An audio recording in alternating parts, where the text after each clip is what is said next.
Ned Ron, been a good friend of mine. Probably we met on the internet probably 20 years ago. We have traveled many, many miles together in search of that world famous, hard to find citrus tree that we never found. But anyway, he had a nursery here in Port Royal, and he is responsible for many, many, many of the orange trees and lemon trees and satsuma trees that you see in the Port Royal area and Beaufort area, Hilton Head. He sold for years. And here a couple of years ago, he just decided he was going to quit on me. So I no longer have a traveling buddy to go all around the world hunting citrus. But anyhow, this is Ned Ron from Port Royal. This is Raymond Babb from Cheraw, South Carolina. Raymond has a, how many square feet greenhouse? Any idea? I think 9,500, something like that. 9,500 square foot greenhouse.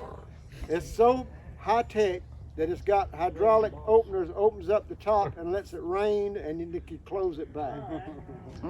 Raymond owned a 73 acre citrus grove in Kissimmee, Florida, back years ago.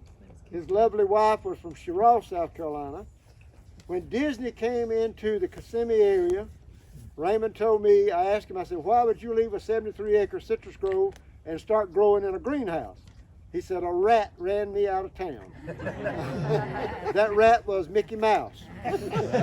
He said he got so bad he couldn't even get out of his own driveway. So you know how that is, congestion. Okay. So he moved to Cheraw, and he's growing some of the most beautiful citrus in that greenhouse you've ever seen in your life.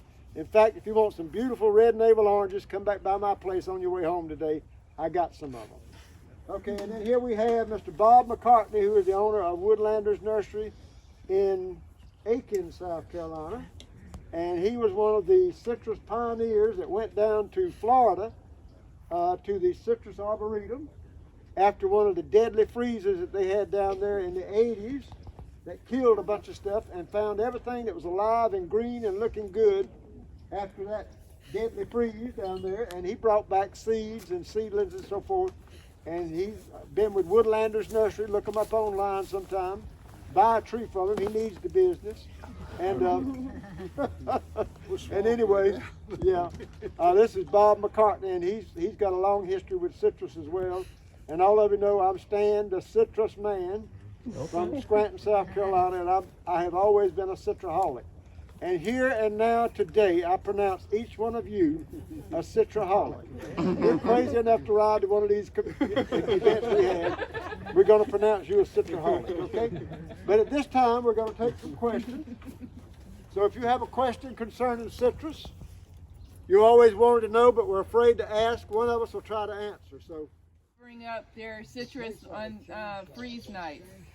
All of these trees, and I was just wondering if we have a resource for what they're using to cover. Are you covering yours, Mr. Stan? Or? I mostly use micro mist sprayers to protect my tree. The ice freezes, you run it all night long, the ice freezes on the tree and holds it at about 32 degrees. So that's basically what I use. But there is a product called frost bags, and you can find them online. I think, in fact, I bought a whole roll. It's just like a tubing. We had to cut it to fit the trees and sew the top up by hand and then bag the trees. It's supposed to give you 6 to 8 degrees frost protection. But when it hit 8 degrees at my place, the ones in the frost bag and the ones out of the frost bag were no different. They, it killed them. But what do you think, like with the ones we got from you that are cold hardy grafted? Do we have to do that if it's 28 or above, or? No, 28 degrees I wouldn't worry over it. Raymond, how cold did you worry in Florida?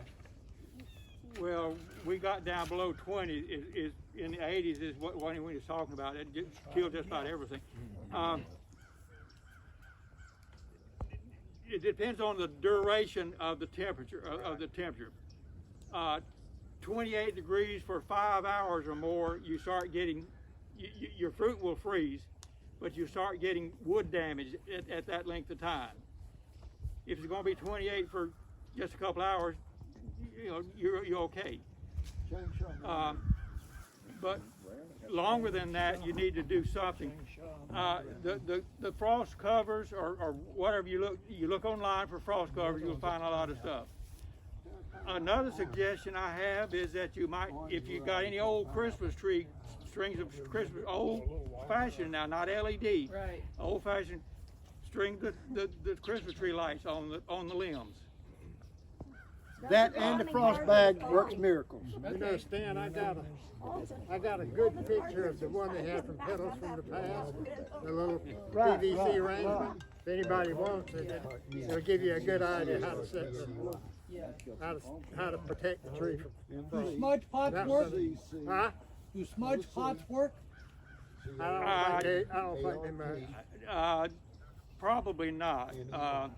You probably have a visit from the law enforcement if you do. One other suggestion on the freezing. I have some planted, a little nursery row in the ground, and I found a heating cable that you generally wrap around plumbing pipes up north. That works real well. If you could find a short length of that and kind of string it around your tree and plug it in. So do you think, so if it's going to be 28, then you want to just get all the fruit off the trees and not let it freeze because it won't come back. It'll be, the texture will be mushy or something like that. You'd have to eat it within the next couple of days Okay. because it will sour. Oh, sour. Okay. And other than that, if we don't have any freezes, do we get to leave the fruit on the tree until spring and just keep eating it off the tree, or is there? If you don't have freezes, just it's again whatever the variety is. The Hamlins will be getting sort of woody by March probably. Okay. Satsumas. Satsuma probably should be eaten by now. Oh, okay. All right. So better to put them in the refrigerator if we haven't eaten them all, or? No, they'll still be all right, but they'll begin to puff up and get a little peel. Okay. Precipitation. Yeah. Yeah.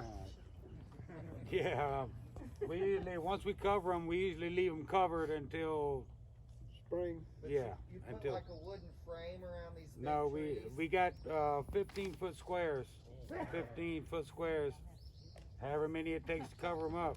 And we just take some light ground staples to stitch it all together and keep them together. And like this one here, probably take 3 15-foot squares to cover. Are you using frost bags? Huh? Frost cloth? Frost cloth. Okay. Yeah. What about the fruit on the tree?